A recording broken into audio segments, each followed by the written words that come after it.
있지. 우리 법무사시에서 물론 출제한 적이 있어요. 대여금 채권을 기준으로 해서 물어본 출제한 적이 있다고. 먼저 대여일. 그 다음에 이행기 또는 변제기. 이행기 또는 변제기. 하여튼 말이야. 여기서부터 돈 빌려주면서 이자 약정을 할 수도 있고 안 할 수도 있어요. 자, 이자 약정을 안 했어도 이행기 이후 민사라면 5% 연 법정이자 상당의 지연수익금 청구할 수 있어요.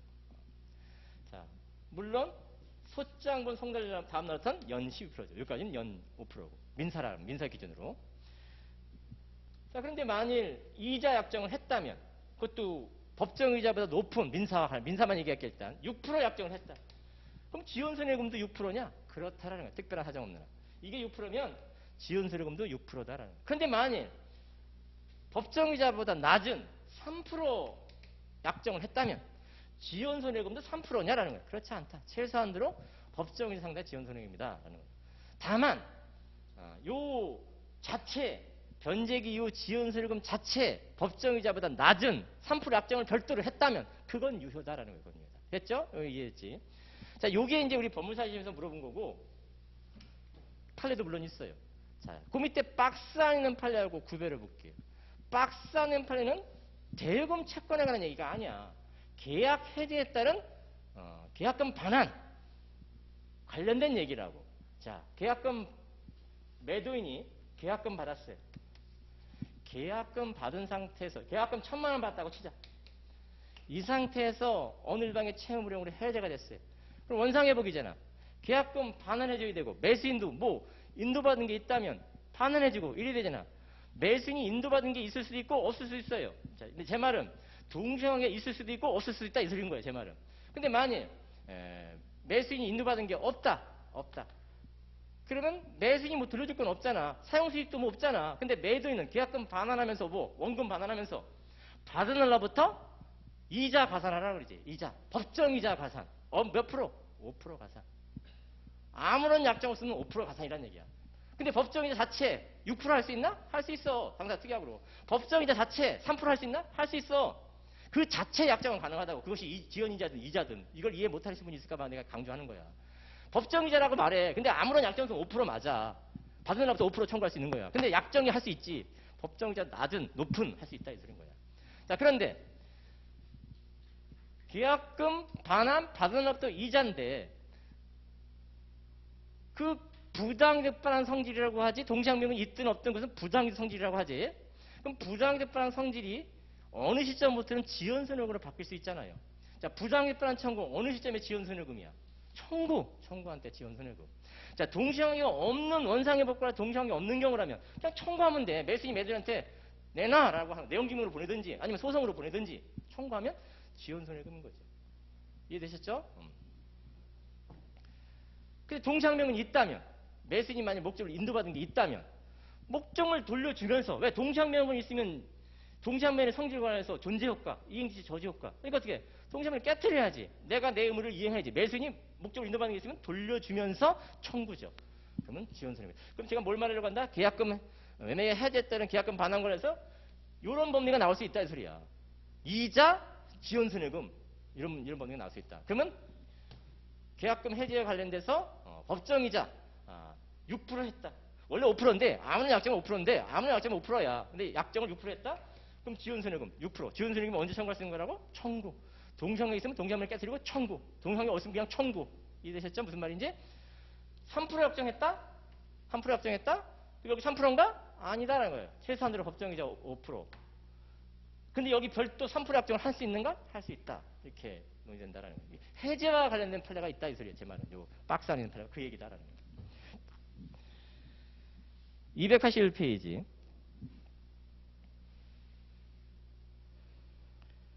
그 하단에 손해배상의 예정이 있는 경우 398조 금전채무에 관하여 이행지체에 대비한 지연손해금 비율을 따로 약정한 경우 이는 일종의 손해배상 예정이다.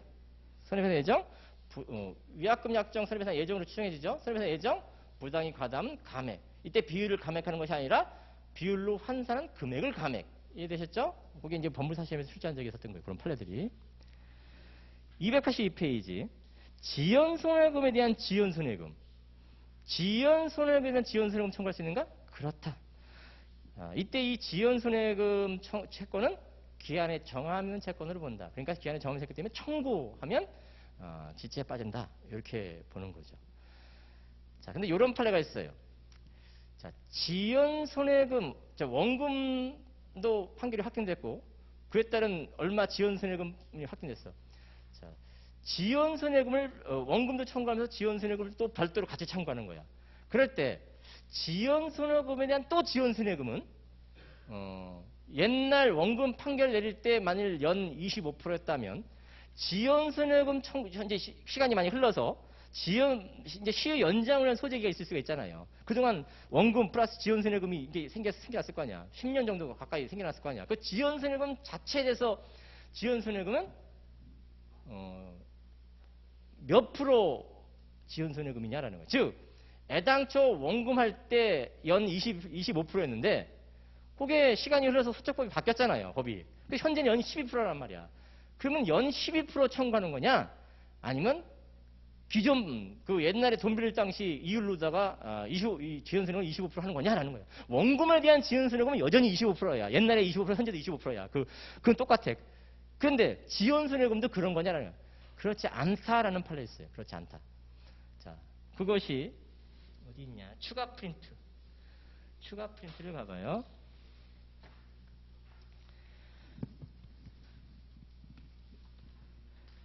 그게 이런 거 민사 신청 서류 내지는 민법으로 물어볼 수 있어요. 이게 이 지식을 알아야지 풀어낼 수 있다고. 그게 추가 프린트 57페이지 하단. 추가 프린트 57페이지 하단.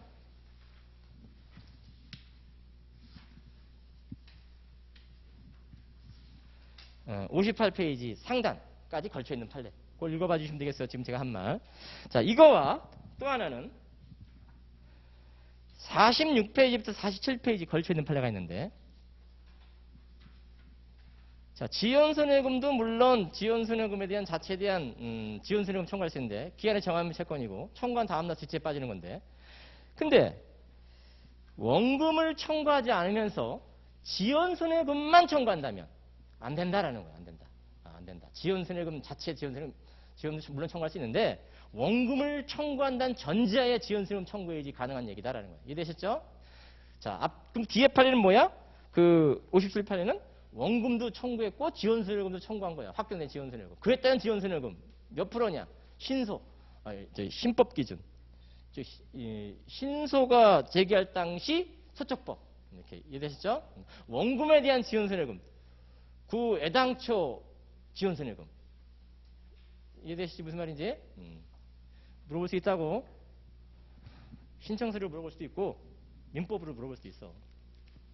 요즘 이런 판례들이 나오고 있단 말이야. 지연손해금까지도 사람들의 권리의식이 발달하니까 지연손해금 잘 청구 안 하는데 그것까지도 금액이 많아지면 실익이 있단 말이에요. 그렇죠? 이자채권 3년 소멸시효. 지연이자가 이자채권인가? 지연이자는 이자채권이 아니야. 지연이자는 지연손해금이야. 그러니까 이자채권은 3년이지만 지연이자는 지연손해금으로 봐서 원본채권 성질에 따라요. 원본채권이면 일반채권 10년이면 지연손해금도 10년, 원본채권이 5년이면 지연손해금도 5년 이렇다는 거예요. 이자채권은 무조건 3년. 왜 이자채권은 무조건 3년이야? 평시 3조. 1년 이에 정기 지급되는 채권으로 봐서 이렇게 보는 거죠.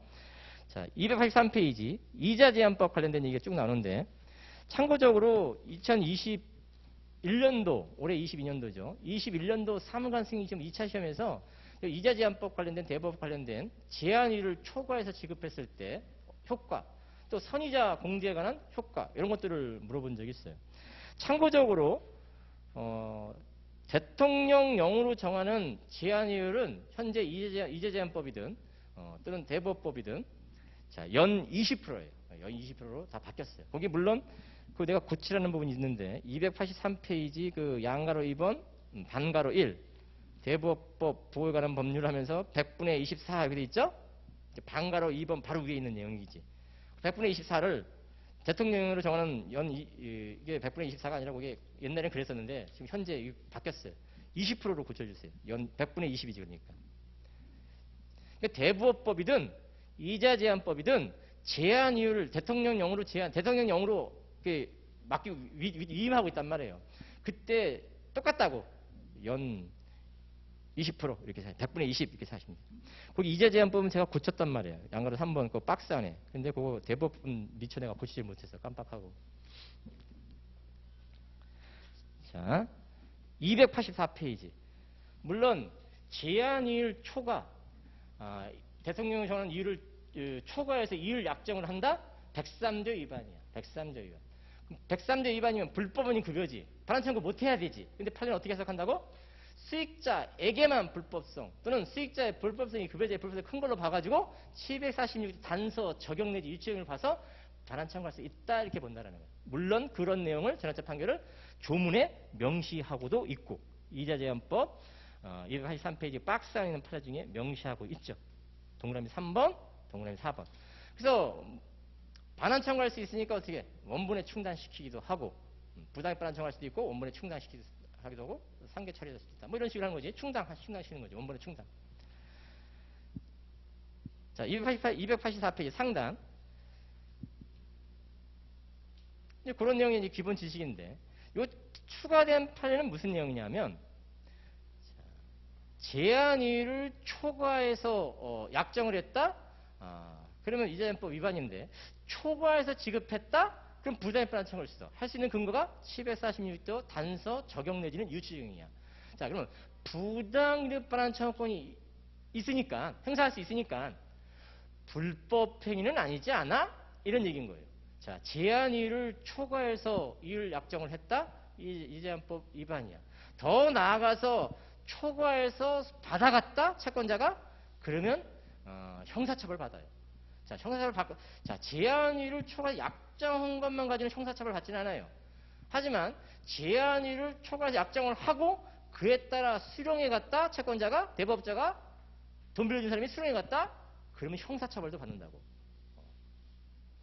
자, 이럴 때 불법행위 선배 청구 할 수 있는가? 할 수 있다. 자, 부당히 반환청구 인용되니까 별도로 불법행위는 아니지 않아? 손해 없는 거 아니야? 이렇게 말할 수 있냐라는 거야. 아니다라. 경합한다.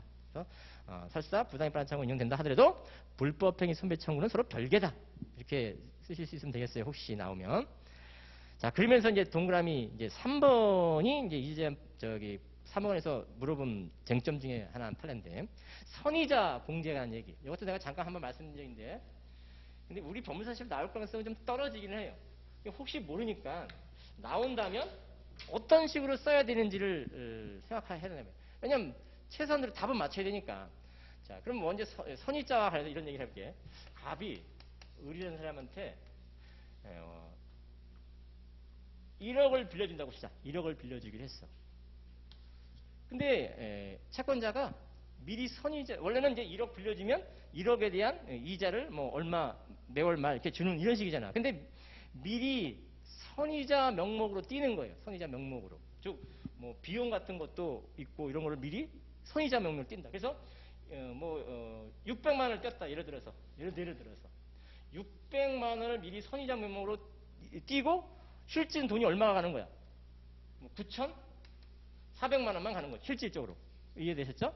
그러니까 미리 1억 원을 빌려주는 약정을 하는데 실질적으로 돈은 선의자를 공제하고 나머지 9,400만 원만 600만 원 선의자를 공제하고 예를 들어서 나머지 9,400만 차용인이 빌려가는 거인 거죠. 이럴 때 제한이율을 초과했냐 초과하지 않느냐 기준은 요걸 갖고 기준을 따지는 거예요. 요걸 금액을 갖고 여기에다가 적용시키는 거예요. 이율을 적용시키는 거예요. 그래서 이율 적용을 시켜서 환산한 금액을 선의자 명에서 어떻게 공제해야죠. 그렇죠? 많이 초과해서 받아갔는지 공제하죠. 자, 공제하고 남은 금액을 어디서 공제하냐? 당초 원본에서 공제한다는 표현이야. 이 중에서 이게 주의가 헷갈릴 게 1억 원에서 공제할 거냐? 초과해서 받아간 금액을 이걸로 이율을 환산한다. 제한이율을 초과했냐 초과하지 않았냐? 이 금액 기준으로. 그래서 환산한 금액이 나올 거야. 그 금액을 600만 원에서 빼줘야지. 빼주면 얼마가 초과 받아간 금액이 나오겠지. 초과 받아간 금액을 여기서 공제하냐 1억 원에서 공제하냐 이 소리예요. 제 말은. 1억 원에서 공제한다. 불려간 돈은 1억 원이니까. 이해되셨죠? 여기서 공제하는 게 아니라. 이해되셨죠? 자, 이제 읽어볼게. 동그라미 3번. 요거 말고도 기존 판례가 또 있어요. 이런 식의 단서가 되는 판례들이. 근데 제가 말씀드리는 정도만 알고 있어도 답은 비슷하게 맞춘다라는 거예요. 금전대차 관한 계약상 이자로서 이거 몇 빨라? 이자 제한법의 최고 이자를 초과하는 부분은 무효이며 채무자가 위 최고 이자율을 초과하는 이자를 임의로 지급한 경우에는 초과 지급된 이자 상당의 금액은 원본에 충당되고 자, 선이자를 사전 공제한 경우 공제액이 채무자가 실제 수령한 금액을 원본으로 하여 위 최고 이자에 따라 계산한 금액을 초과하는 금액 초과하는 때는 그 초과분은 원본에 충당. 이때 원본, 당초 원본, 어디 원본? 1억 원. 돈 애당초 빌려준 금액에서 뺀다 이 소리야. 많이 받아간 거. 선택 채권, 객관식. 채권의 효력, 채무와 책임 분류와 관련해서 한정 승인과 관련된 얘기를 잠깐 보는 거죠. 책임이 한정되는 경우. 요건 이제 우리 법무사 시험에서 신청 서류를 한번 물어본 적이 있어요. 청구 취지 작성하는 형태로다가 물어본 적이 있어요. 그렇죠? 채무는 인정되지만 책임이 한정되는 거예요. 그래서 실질적으로 이제 청구 취지 내지 판결 주문 관련해서 피상속인으로부터 상속받은 재산 한도에서 채무를 이행하라. 채무가 줄어들지 않아요. 채무는 아버지가 1,000만 원의 빚을 졌으면 아들도 1,000만 원 지는 건 맞아. 한정승인 했다 하더라도. 한정사 할 때 1,000만 원 채무를 지는 건 맞지만 아버지가 낸 예산이 600만 원밖에 안 돼. 그럼 600만 원 한도에서 채무를 이행하라. 이런 얘기죠. 이해되셨죠? 287페이지. 그래서 한정승인 책임이 감축된다. 채무가 감축된 게 아니다. 한정승인도 상속이에요. 상속은 크게 단순 승인으로 상속, 그 다음에 한정승인으로 상속인 거죠. 물론 상속 안 하는 거, 상속 포기 이런 거죠. 단가로 3번 피상속인의 보증인과 물상보증인은 채무도 책임도 감축되지 않는다. 자, 강제이행, 채무불이행 일반적 요건. 이행 보조자 잠깐 쉴게요. 60분 하려고 노력하고 있어 지금.